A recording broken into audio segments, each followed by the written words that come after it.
سے تقریباً 26-27 سال پہلے جامع فاروقی میں جب میں پڑھا رہا تھا تو عبدالرحیم رحمۃ اللہ علیہ بریلوی اس نے تنگ کیا، غضب کا مناظر تھا، بہت مضبوط عالم تھے۔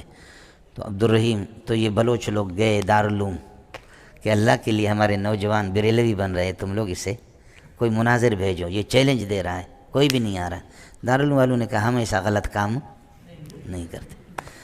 پھر گئے بنوری ٹاؤن میں، انہوں نے کہا ہم بھی ایسا غلط کام گناہ کبیرہ کا نہیں کرتے۔ کہا جائے کوئی بریلوی بن جائے، کوئی مشرک بن جائے، ہم لوگ مناظرہ کا کام نہیں کرتے۔ سمجھ رہی میں یہ کام نہیں کرتے۔ آخر کار کیا ہوا؟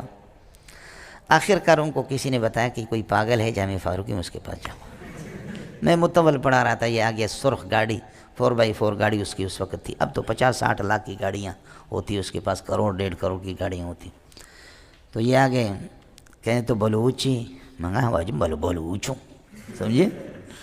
تو کہیں گے بلوچی منگا بلوچوں، میں نوجوان میں ضرور ہوگا گمراہ بہ گئے، نوجوان ہمارے گمراہ ہو رہے، اور وہ کئی سال سے چیلنج دے رہا، کوئی دیوبندی تیاری نہیں، وہ تکڑا تھا، غضب کا تکڑا آدمی تھا۔ میں نے کہا تم شام کو آ جاؤ، مجھے لے جاؤ، ابھی چلے جاؤ۔ 3 دن کا اس کا جلسہ تھا۔ میں نے کوہستانی مولوی عبدالرحمن کو اٹھایا، کچھ اور، میں نے کہا لڑائی ہوگی، دیکھیں گے، میں مناظرہ کروں گا اس سے، دیکھوں گا کہ اگر میں غالب ہوں اور وہ مغلوب ہے تو مجھے ماں کی گالی دے گا، تم لوگ کچھ بھی نہیں کر رہے، پھر مناظرہ کریں گے۔ اور اگر میں نے دیکھا کہ اس مضبوط عالم ہے، مجھے پھنسا رہا، تو میں ماں کی گالی دے دوں گا، پھر لڑیں گے۔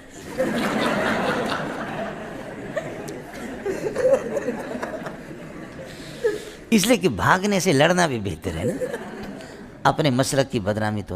تو وہ کوہستانی مولوی عبدالرحمن کہہ رہا تھا استاد جی مجھے 12 گولیاں لگ جائے میں مروں گا نہیں۔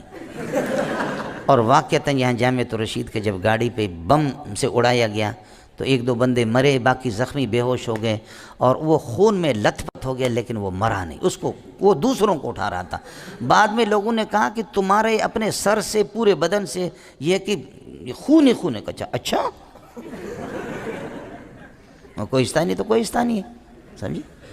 تو حضرت کو میں نے اٹھایا، مولوی عبدالرحمن ہمارے شاگرد تھے، لمبے تھڑنگے کوہستانی کو، انہوں نے کہا استاد جی فکر نہیں کرو، صرف اشارہ کرنا۔ تو ہم لوگ گئے وہاں، صلاۃ الحاجت ہم نے پڑھی، کتابیں میں نے اٹھائی، گاڑی میں ہم لوگ وہاں گئے۔ صلاۃ الحاجت پڑھنے کے بعد میرے رب نے جو ہے نا اس پر ایسا روب بٹھایا کہ وہ تیار نہیں ہوا۔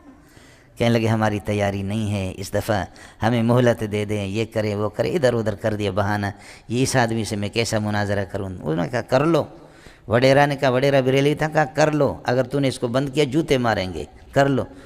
تو اس نے کہا اس دفعہ تو پھر چھوڑ دو مجھے، میں تیاری کر کے پھر آ جاؤں گا۔ الحمدللہ تیاری میاری کچھ نہیں ہوا، لوگوں نے فائرنگ کی خوشی میں، شپڑ خان زندہ آباد، شپڑ خان زندہ آباد، سمجھے بھائی جان، خوشی میں ہم لوگ۔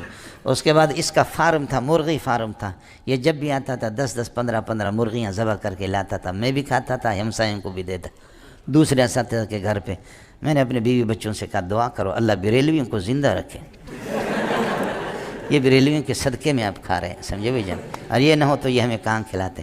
لیکن اب الحمدللہ ہمارا اتنا احترام کرتا ہے، اب تقریباً 27-28 سال ہو گئے کہ میرے غلام ہے، سمجھو کہ زر خرید غلام، بہت احترام کرتے ہیں، اللہ ان کو جزا خیر دے۔ اور کبھی ہمارے ایمرجنسی میں ہمیں 1-2 لاکھ کی ضرورت ہوتی ہے، وہ ہمارے ساتھ تعاون بھی کرتے بہت اچھا تعاون کرتے ہیں، سمجھے۔ لیکن هل جزاء الاحسان الا الاحسان فبأي آلاء ربكما تكذبان، سمجھتا ہے، احسان تو احسان ہے مولی صاحب۔